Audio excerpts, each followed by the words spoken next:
Ladies and gentlemen of the interwebs, welcome to the Beacon TVL show. Your host today is me. So, this show is meant to educate all of you, our dear users, in the world of on-chain finance. I am your host, Chris, the DeFi professor. We had a panel on today. Unfortunately, they all kind of had a couple of emergencies. My hearts go out to Ken from Taoshi. Hopefully, I'll have you back on soon, and also to Robert, who is awaiting teeth things. So, anyway, hopefully everyone's having a great week.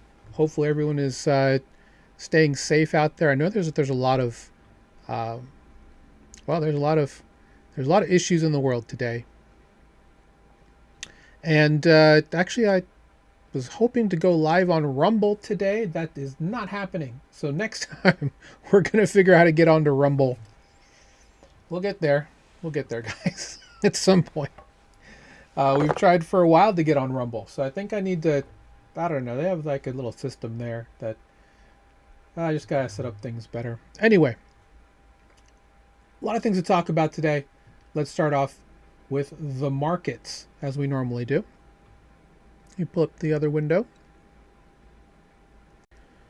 So, a couple of things. Obviously, we're in a situation where BTC went from, 90 down all the way past 80, hovering around 70K. Yeah, this one kind of sucks, right? After everything that we're seeing the market repricing, repositioning. That hasn't stopped a lot of shipping. There's a lot of things to talk about today that's actually quite bullish for a lot of things there. But currently, fear and greed at 14. We did see a big pivot for a lot of people into precious metals. Unfortunately, that just kind of led to the fact that, and I just have the wrong backdrop here, don't I? That is hilarious. That's hilarious. Let's see. There we go. It just kind of led to just this, once the house of cards that was the gold and silver prop up just kind of faded, it caused a huge liquidation cascade all over the place, right? As you can see, some of these, like BNB down 21%, XRP just clinging on to 150 at this point. Solana went under $100. When you see stuff like this, it makes it hard. It makes it hard to really be truly excited about this market, which we actually are. One thing I will say is that one thing we've talked about, at least in our communities and our groups, and we've been at this for, 6 months now, is just mostly in stablecoins. Just farming. Don't take a lot of leverage in majors. Accumulate where you can. I mean, we DCA. We talk about DCAing all the time, which is dollar cost averaging. So for the most part, you're not really concerned with the price of a lot of assets unless you're in a position where you actually have parked your, let's say you've parked your BTC or ETH and then you're borrowing against it. Obviously, that's something you need to pay attention to, specifically about being liquidated, either auto deleveraged or partially liquidated. There's a bunch of different mechanisms now that really can combat just the pain of being just fully liquidated in the past. So please be careful while you're out there. Still grinding out a ton of yield on stable coins. If there's anything that's doing really well right now, it's still stable coins. Is it to the 25-40% that we were seeing like 4 months ago? No, but we're still getting good yield. And there's plenty of ways to do it, which is great. Whether you're using something at Pendle for fixed rate farming, or fixed rate farming protocols like it, whether you're doing something like a digital savings account that's somewhere, doing single supply lending at your AMM of choice. There's a lot of different things you can do there. So that's one thing I would definitely, push, is this is really not the time to really take a ton of leverage, but there's a lot of opportunities out there. And I'm going to talk about one of them specifically. Looking at bubbles, of course, everything is red except for these. Again, I don't know how stable's continuing to move up. Maybe they fixed their issues. I'm not a fan of how much, dev friends and family were positioned in the beginning for stable. Still not, but maybe they're going to prove everyone wrong. Morpho up 4.4, which is great. And then, Canton Network, CC. I've been talking to you about this for months now, guys. What else you want me to say? It's the year of integration. This is the year that protocols are moving from TradFi down into DeFi. We've had 2018 to 2025 with all of the moves, the innovation, the ideation, the execution. Ethereum moving over to proof of stake. We've had a whole lot of stuff happen in the last couple of years, and now this is the year that everything starts to be integrated. Before we talk more about that, I did want to talk about this, and frankly, we didn't really talk about it much last week. I mean, we kind of did, but it just got weird. It just got super weird, and I'm talking about OpenClaw. So, interestingly enough, I still have plenty of people I talk to in the regular IT world. None of them had heard of OpenClaw. I brought it up with one of my colleagues, talking to her about it, and she's like, "Can't say I've heard of Moltbot or OpenClaw." It was originally called Claude, CLAWD, from Peter Steinberg, and yeah, it's turned into something crazy. The idea of OpenClaw, and I'm just kind of doing this for awareness because maybe you don't realize the opportunity here as an investor in DeFi to see what a personal AI assistant can do for you. And that's essentially what Claude, CLAWD, was going to do. Now, of course, cease and desists, right? Not spelled the same, pronounced the same. Anthropic was going to do their own thing. Don't like that. So they had to change their name.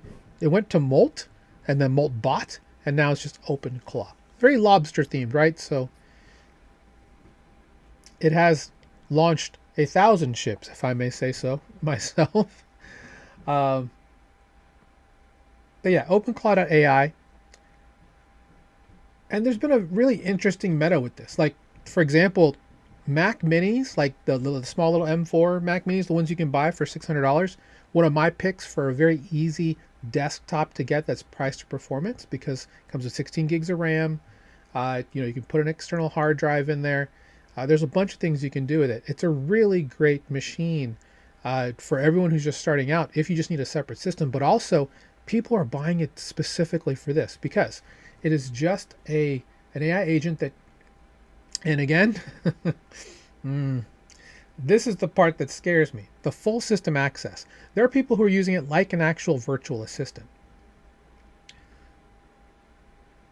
So you can control it from Slack, you can control it from Discord, Telegram, WhatsApp.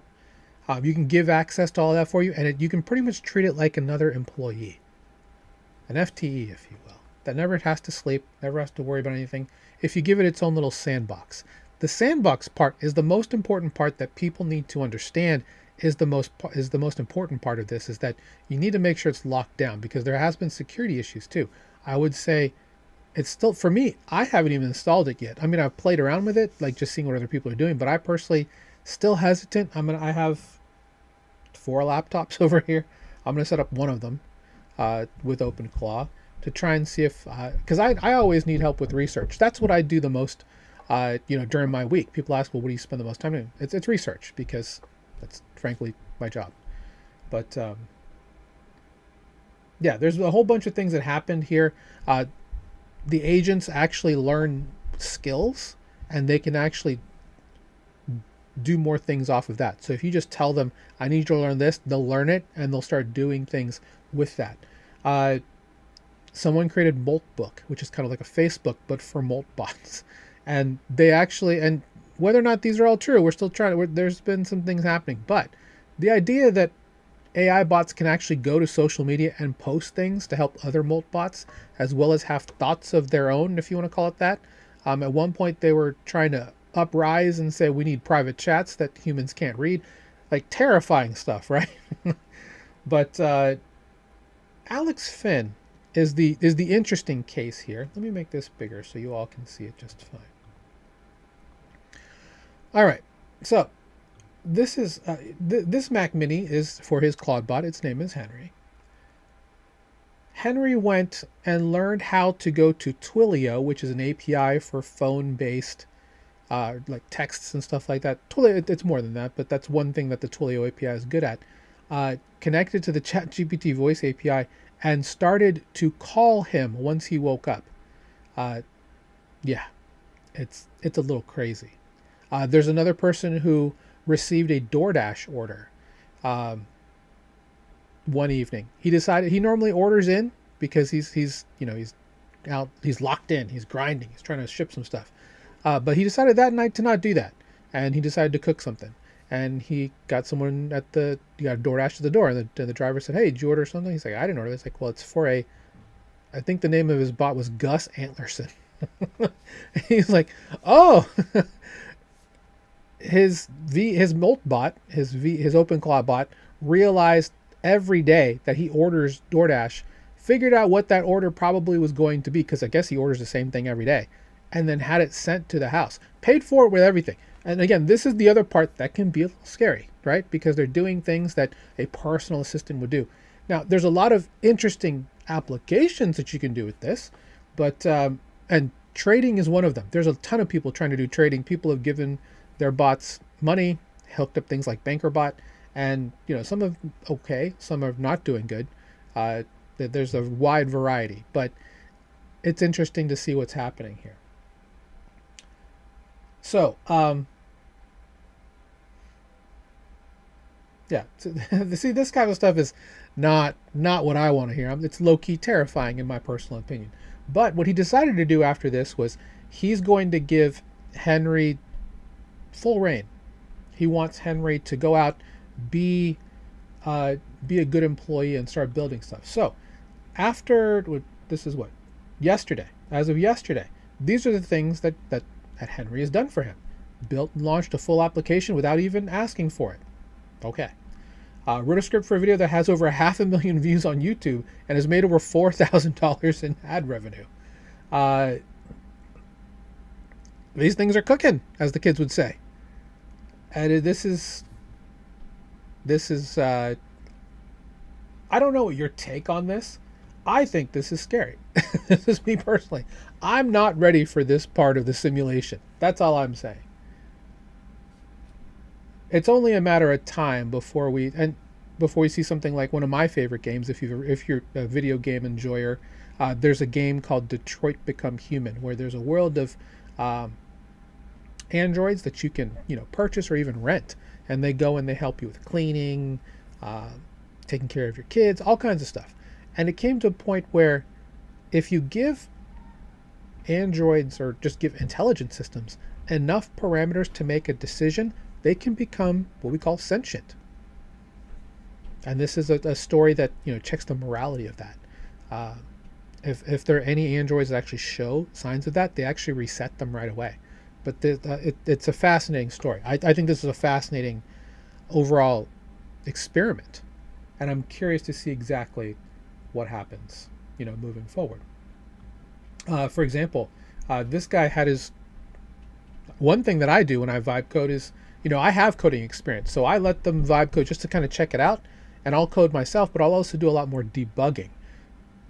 The moment that they've actually figured out how to debug things is interesting. And this is a very interesting use case. So he asked his bot to find quiet snipers on Polymarket. Just broken little markets that can actually have decent arbitrage. We can get in early.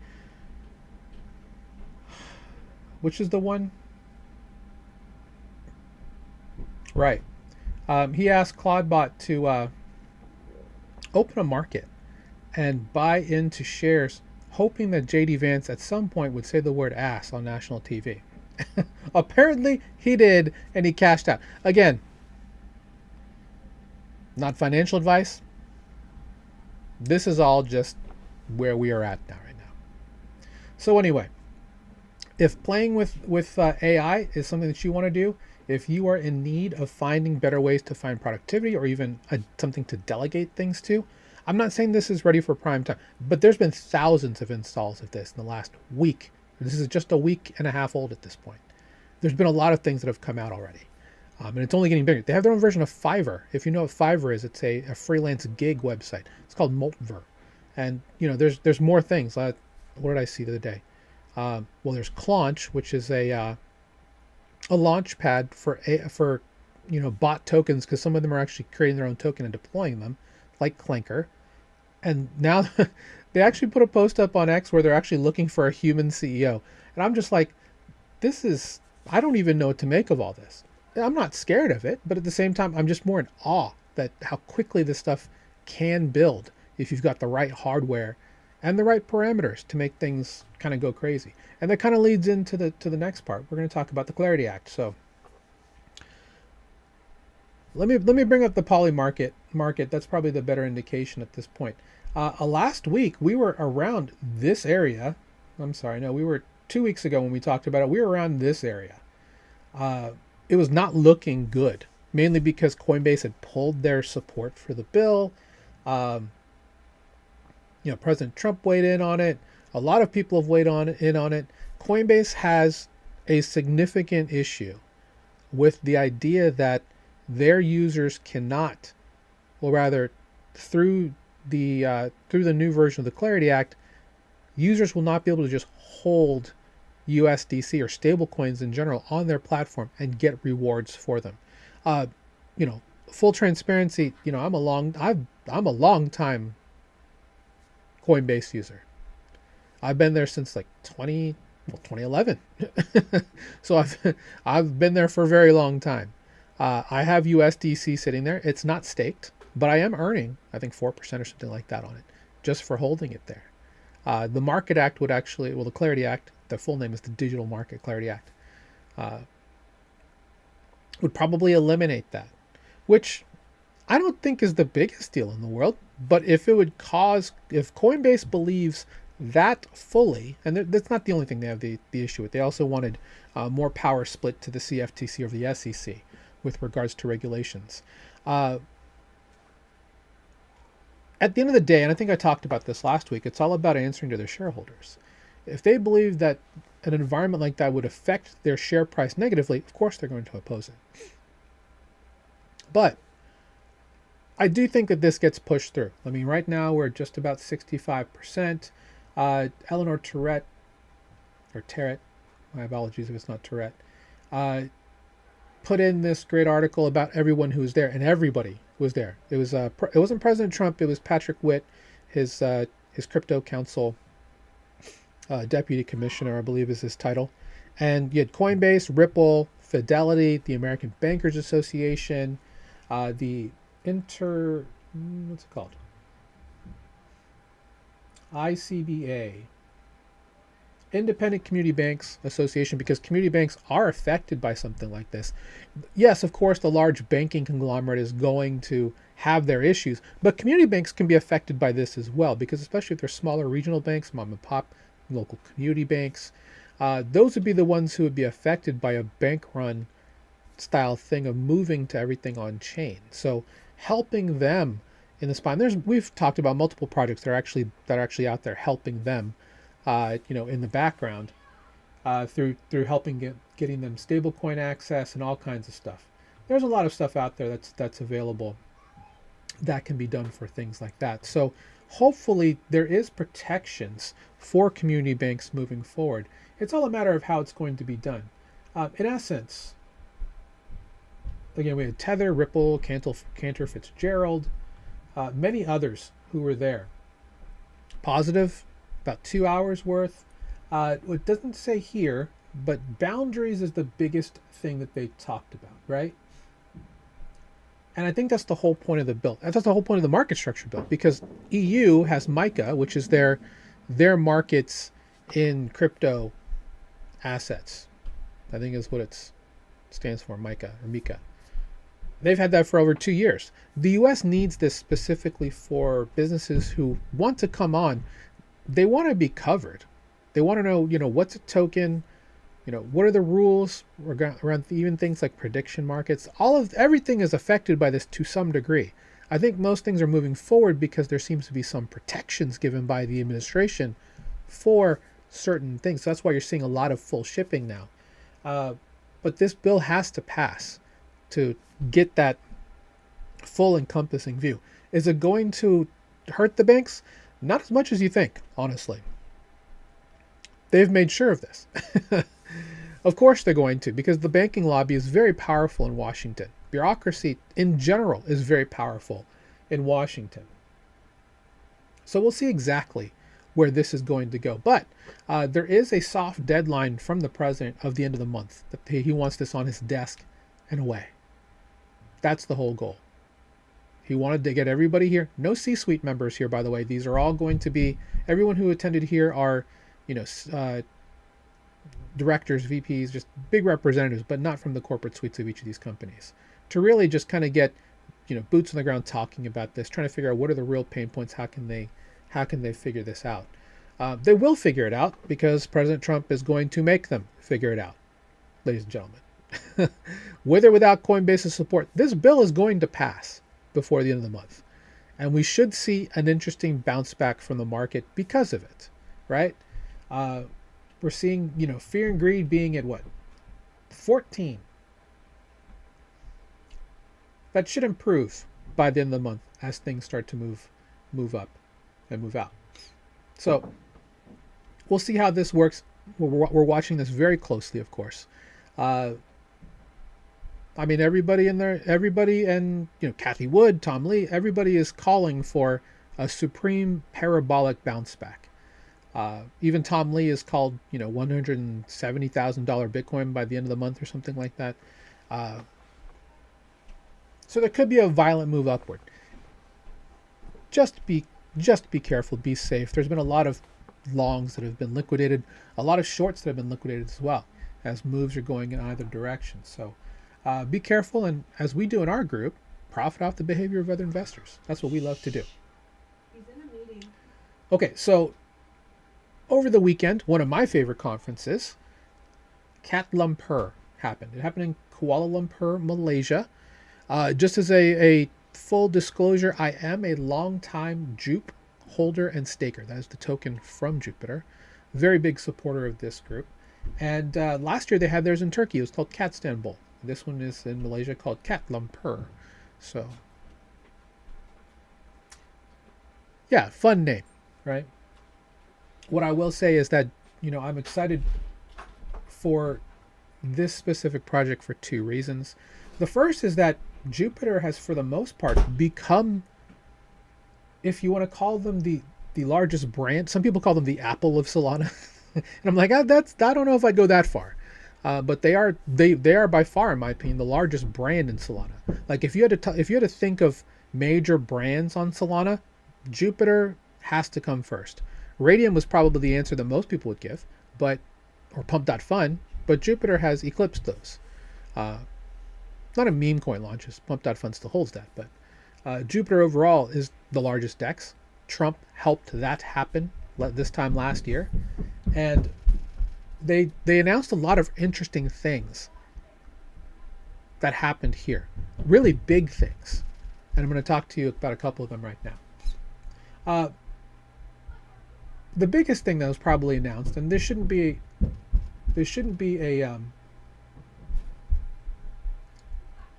shock to anybody. Hold on one second. My kids are running around. And I have no idea where my sound levels are. Hold on.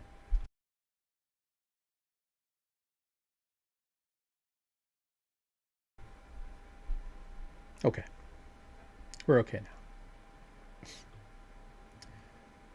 So let's start with the biggest announcement. In my opinion, Polymarket is coming to Solana on Jupiter. The reason why this is big is mainly for two reasons. I thought this was a Kalshi lock because Kalshi is on Solana. They made a huge hullabaloo of Kalshi coming to Solana and Kalshi events becoming first-class citizens on Solana. So this partnership with Polymarket is actually fascinating because they'll also be able to tokenize events for Polymarket. And maybe that's the point, because why not have access to both if you're on the Solana ecosystem in terms of tokenization, in terms of prediction markets, and things like that. That's the beautiful thing, in my opinion, about this partnership, which I think actually is quite important with what they're looking to do.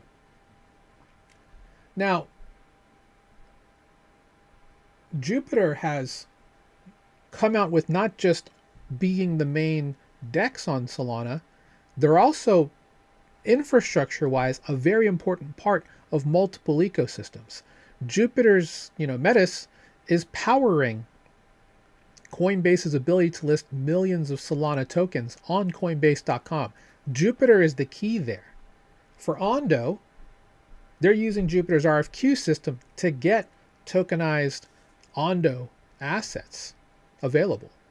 So there's a lot of Jupiter tech out there. And then Jupe is coming out with their own JupeNet, which is supposed to be an ecosystem neutral way to look at on-chain finance. In fact, they're using the word on-chain finance, something we've been doing for years. They're not calling it DeFi anymore. They're calling them, it's right here, the home of on-chain finance, I believe is what it is. If I just show it. Yes, the home of on-chain finance. And they've got all of this here. Now, the important part about Jupiter is that they have been one of the best, in my opinion, the best moat builder in this space for the last couple of years. Not only do they have, the biggest DEX in all of Solana, which I still call the people's blockchain, right? They have cross-ecosystem pollination through yield, liquidity, and lending markets with Ethereum. They also have a mobile app and their own wallet with their own on-ramps. So they have this full system of being able to have one moat where you can be a one-stop shop for practically everything in this space. And that's the biggest part of this Polymarket partnership, is that they're going to put these prediction markets on the Jupiter app in the palm of people's hands. That is going to be the one big thing that's going to blow a lot of this wide open, because Polymarket, they were on the Golden Globes.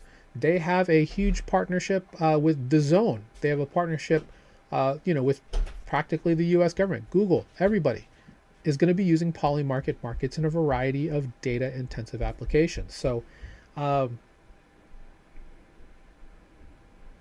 yeah, it's pretty crazy to see exactly where all of this is going to go. Wait till people realize that none of these things are free.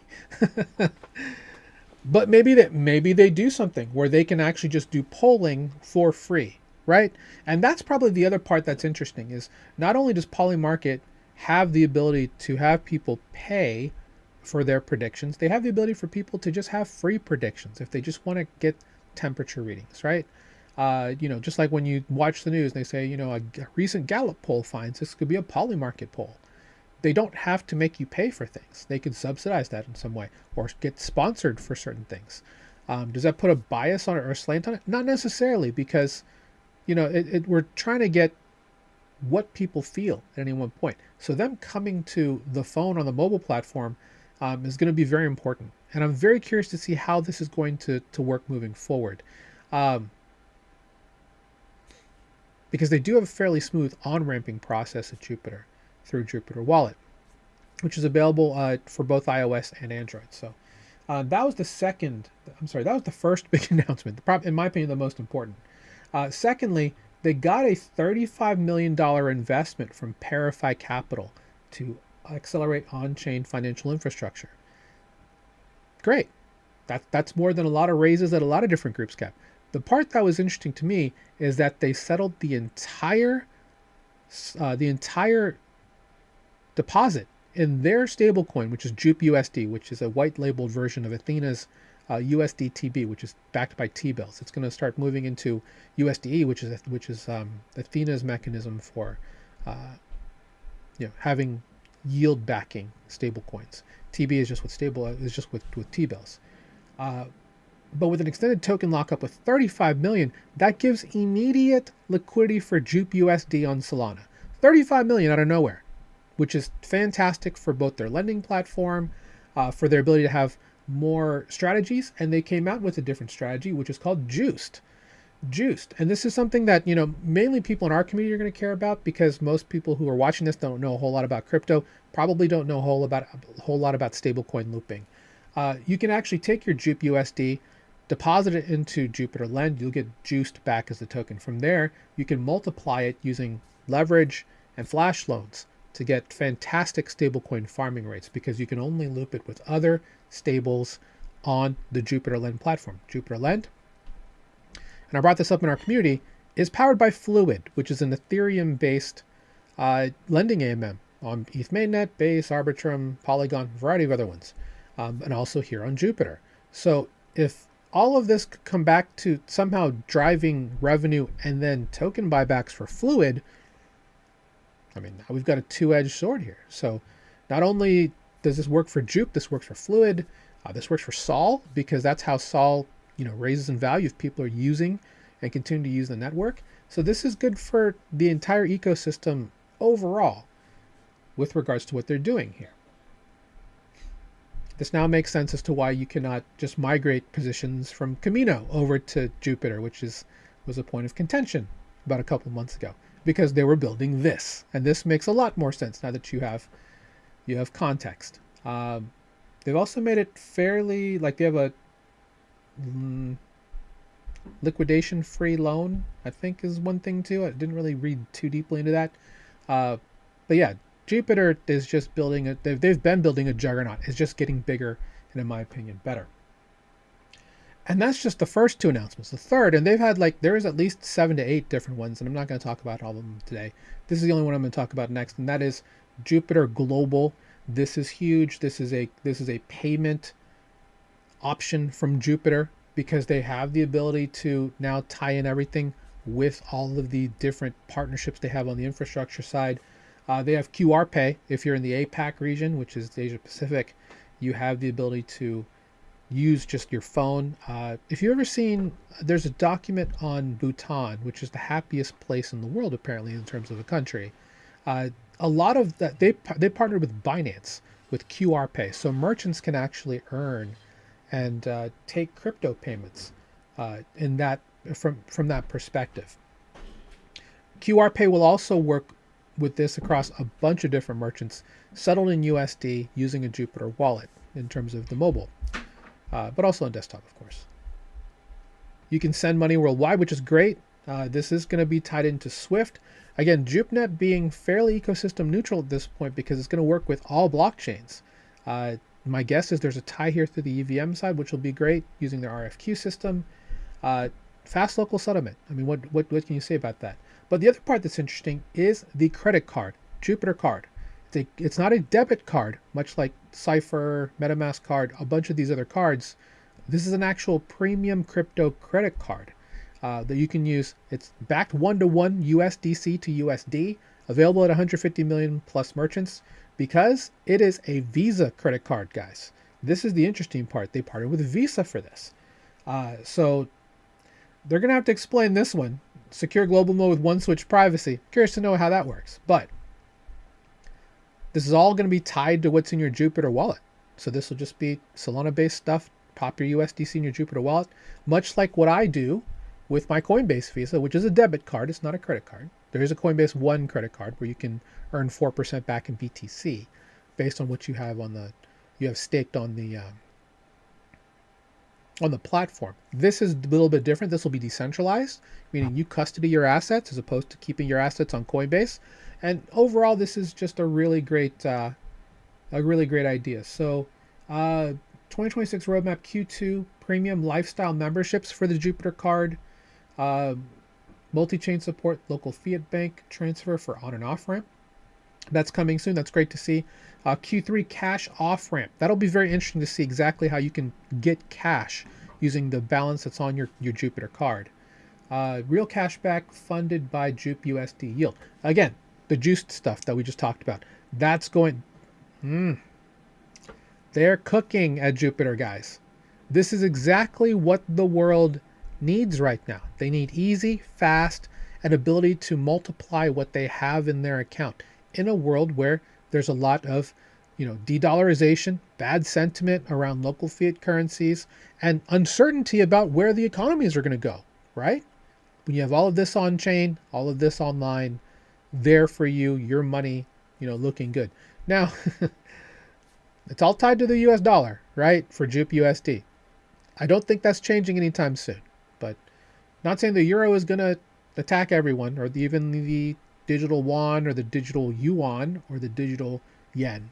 But yeah, this will be interesting.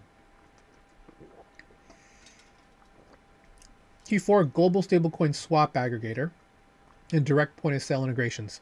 Much like Wallet Connect's doing now with, I think, Aloha, it'll still be interesting to see exactly how you'll be able to just kind of do this with even just with a digital wallet, not necessarily the Jupiter credit card. So by the end of this year, like I mentioned, this is the year of integration, guys. So much available on chain is going to be open to everything you do in everyday life.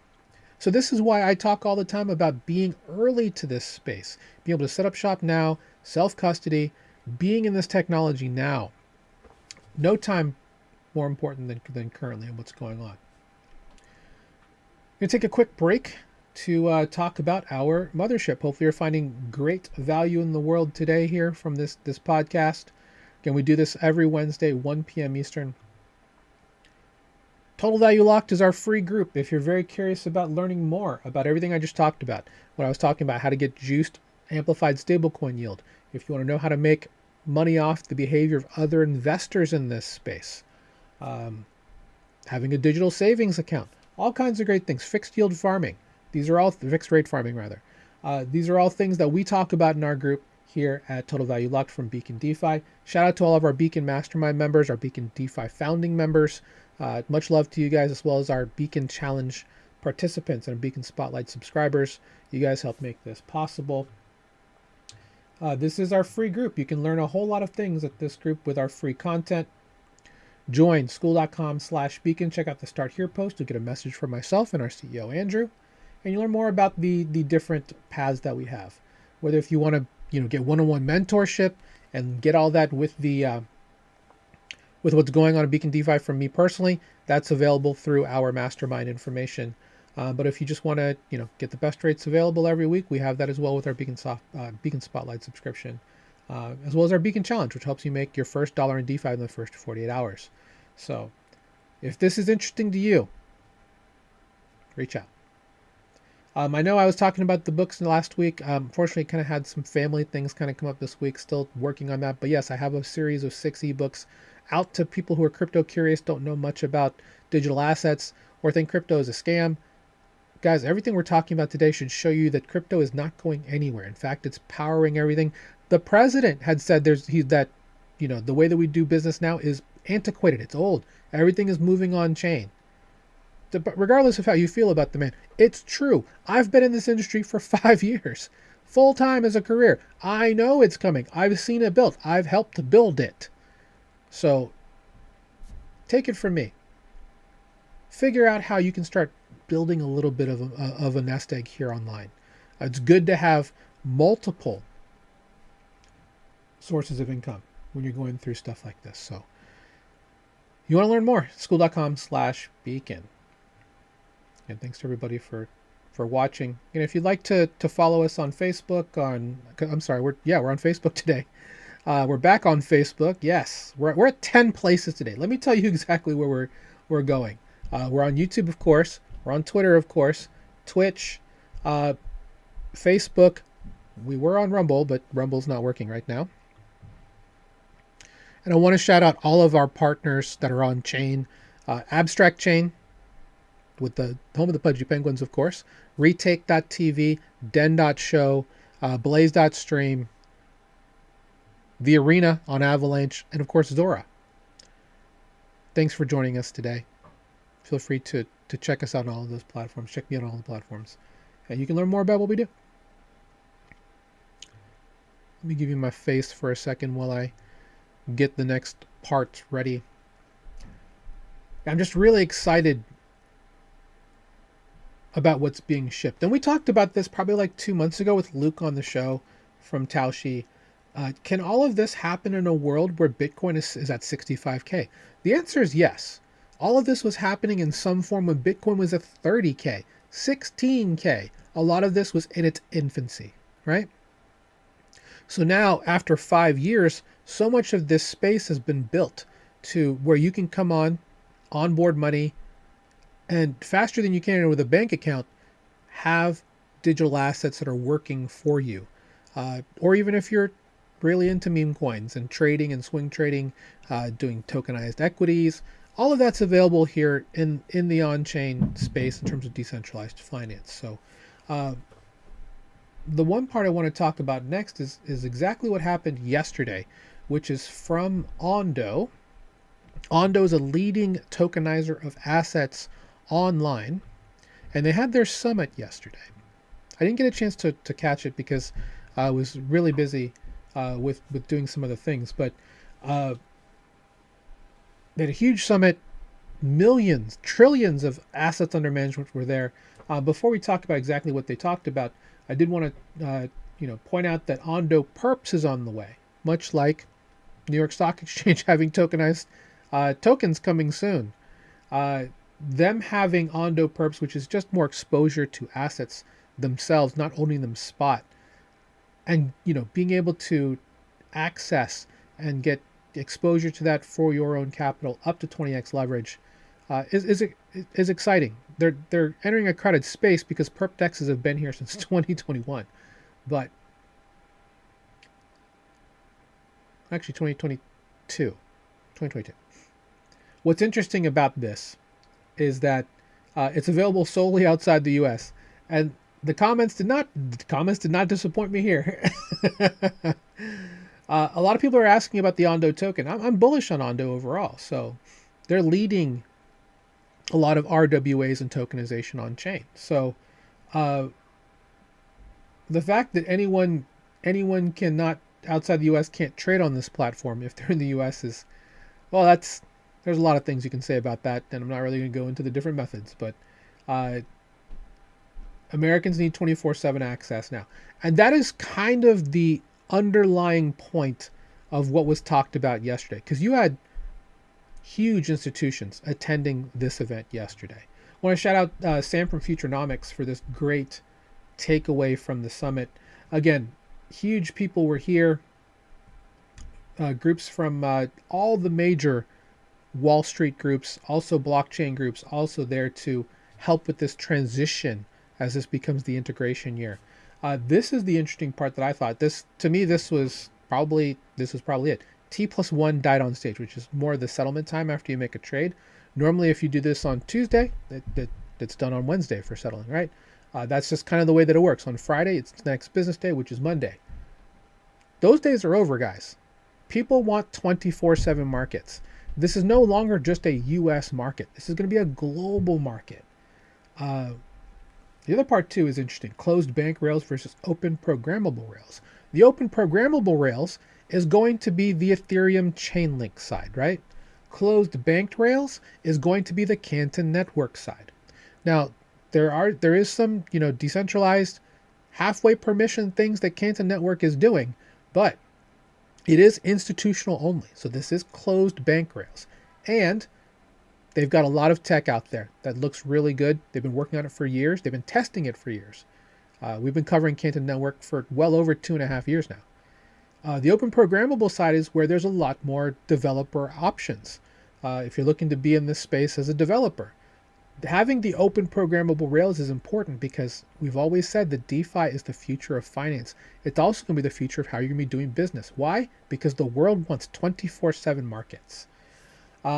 Institutions aren't entering crypto, they're migrating infrastructure. That is absolutely correct because they've been testing this stuff for years and we've covered it, talking about it over and over. This one's also great. TradFi doesn't fear crypto, it fears being disintermediated by better plumbing, which is what DeFi is. The fact that this whole financial subsystem has been built without wasting 1 penny of taxpayer dollars anywhere on this planet should tell you about how powerful that this subsystem is going to be, how it has been, and how it will be moving forward. Yeah. A lot of things we talk about all the time that we're here with the takeaways. Nothing new, in my personal opinion. But these are the two things that I think will be the most important part. The self-executing markets piece, which is where smart contracts are going to come in. Code is law here in this space. There is no clearinghouse of people pushing buttons or anything. It's all just executed in a self-executed way. Compliance. And this is where the Clarity Act comes in, right? All of this starts to accelerate quickly if the Clarity Act passes at the end of the month, which I think it will. So, what does that mean for you? That means reach out. Start getting positions in here because the world's going to change in the next 3 months, guys, with regards to this. The integration has already started. It started last year. It started 2 years ago, technically. Visa and MasterCard have been in this space forever at this point. Visa was testing when I first got into DeFi. So they know the tech. Everyone knows the tech. It's here. It's more a matter of having it being battle tested at an institutional and enterprise grade.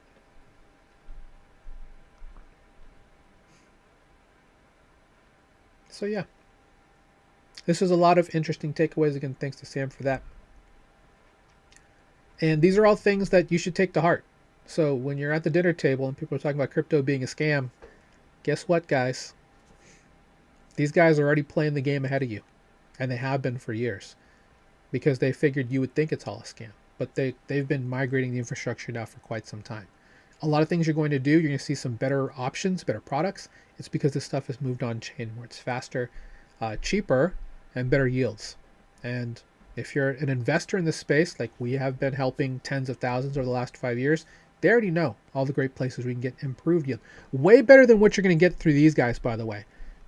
They have to make a profit somewhere. We can help you be in that same position, and you get to keep the profit, not give it to somebody like JP Morgan. All right, last thing I'll talk about today. One of our favorite ecosystems in this group, Hyperliquid, largest perp dex in the space. They had HIP-3 go live Q3 of last year, which allowed anyone who could stake. Well, there was 1 million hype. Now it's 500,000 hype. If you were to give up 500,000 in hype token, which is the gas token for Hyper EVM, then you could create your own builder-based perpetuals using Hyperliquid Core as the rails. Let me give you a good example of this. Markets.xyz is one, and it looks just like Hyperliquid. They're just using the really amazing infrastructure on the underneath. And they have perpetuals here, but they also have things like we have for spot. They have everything for spot, but they also have some Forex stuff. They have a euro at 50x coming soon. Commodities is where it's at though. Silver, gold, US energy, US oil. These are all things you can trade from the exposure standpoint here at markets.xyz, which is using HIP-3 technology to allow anyone who can create the market to have a market for whatever they like. And there's a variety of different things that are going to happen. These are just, this is specifically for mostly just financial related things. You could do this on anything. Collectibles. What are some really good ones?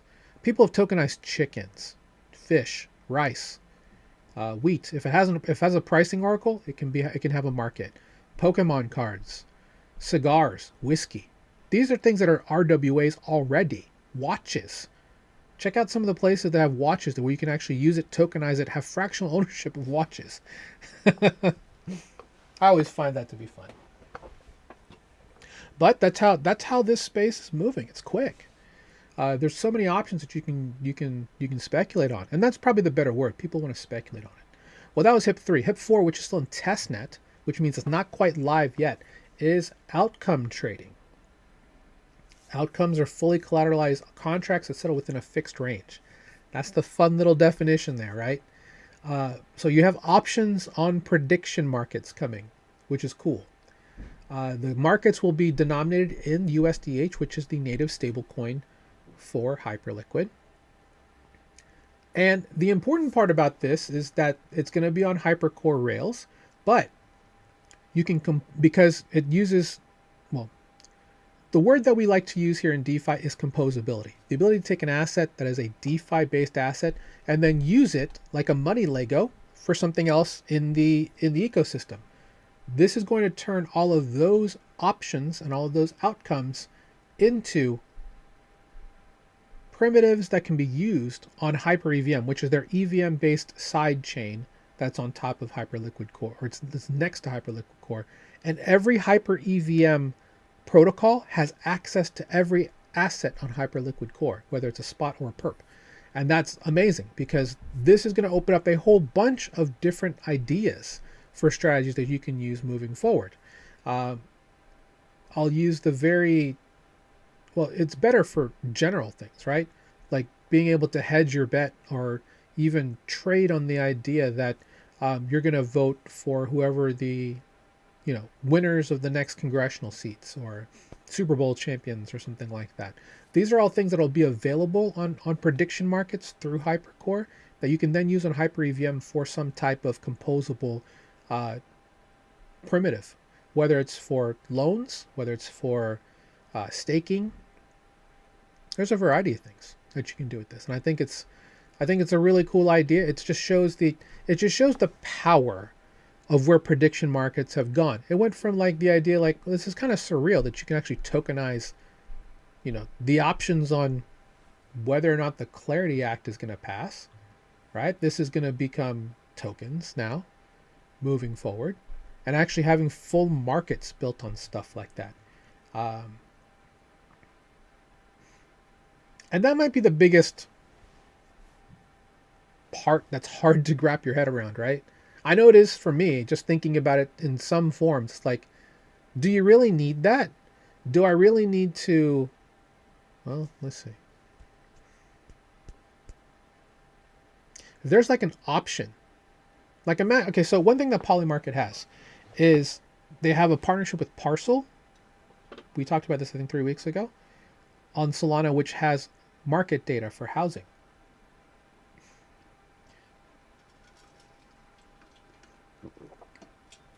I'm just spitballing here. One big thing that's huge in this space that's happening now, and I need to reach out to the gentleman at Re for this, is reinsurance is coming on chain. The ability to have tokenized reinsurance for disasters and things like that, insuring your insurance type deal. There is really great margins in that. Found that out at RWA Day back in 2024 in Salt Lake City. There's a huge set of margins for that. You can make good money doing stuff like that, provided we don't have disasters, right? That's the best thing about insurance, is that it's an in case of type of thing. So it makes it a really great speculative asset for things like that. Imagine having the option, like the literal option, saying that, based on the probability that my house, using housing data on a prediction market, will stay within this range, gives me some type of asset that I can then use for hedging against whatever, right? And again, I'm just spitballing. There are things you can do with this that I think are going to be fascinating. And I'm very interested to see exactly how people are going to use this. Hey Zal, good to see you. Sorry, just saying hello to people in the Farcaster chat.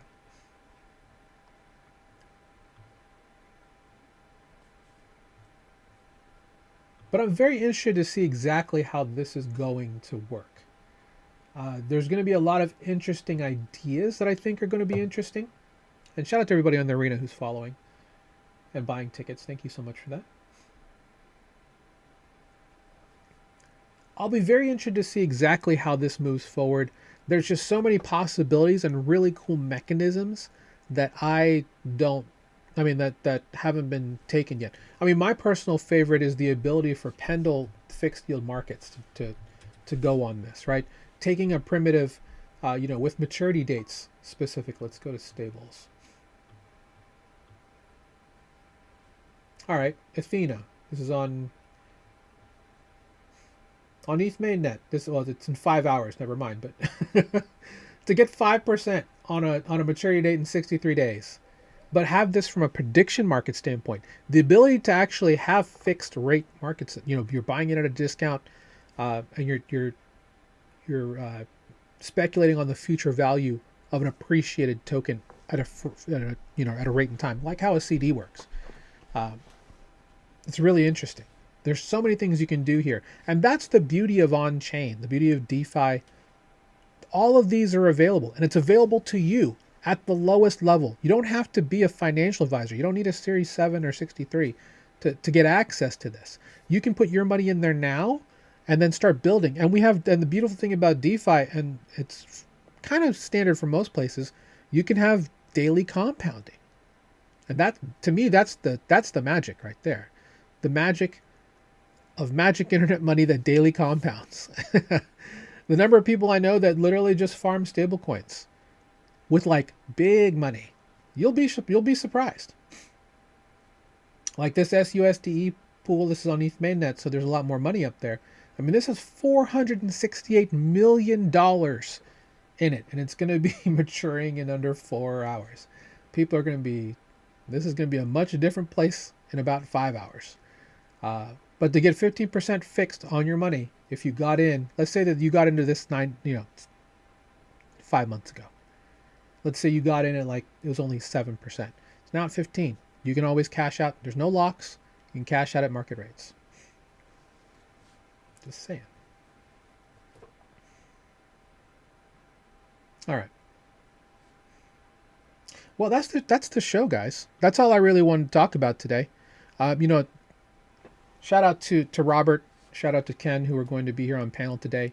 We'll get them back on a future panel. These things kind of happen, so fine with me to just kind of wrap up and do the show solo. But we'll get more people back on soon. And we do this show every Wednesday.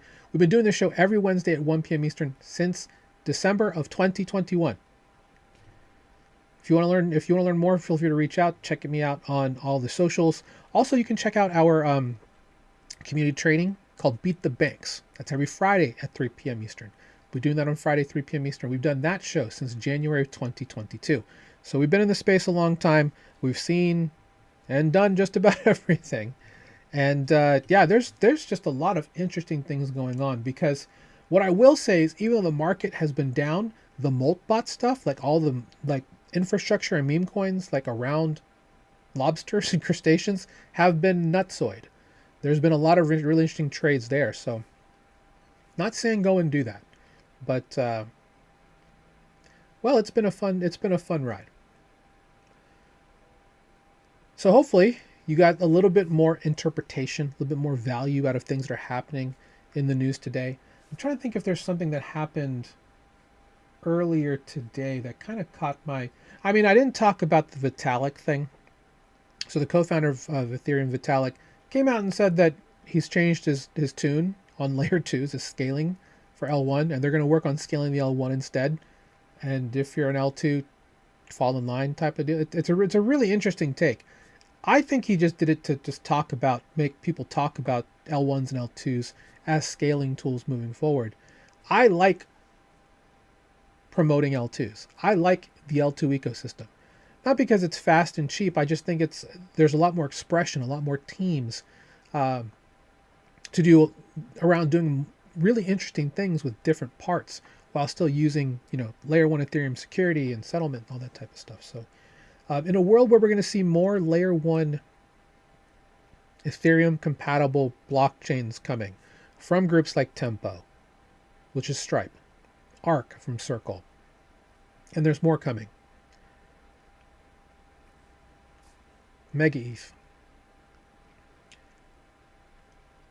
maybe is more of a acknowledging that maybe L2s haven't performed philosophically in the way that Vitalik wanted. Does it change things? Not really. Not yet, in my opinion. But we'll see. Should people be worried? No. Pardon me. Allergies. So with that said, we'll see you next week. Allergies. Sorry about that. Check out our content. Reach out if you need anything. And excited to bring you more content coming soon. Take care. 07, as we say here. Beacons up. Banks down. Take care, everybody. Have a great day.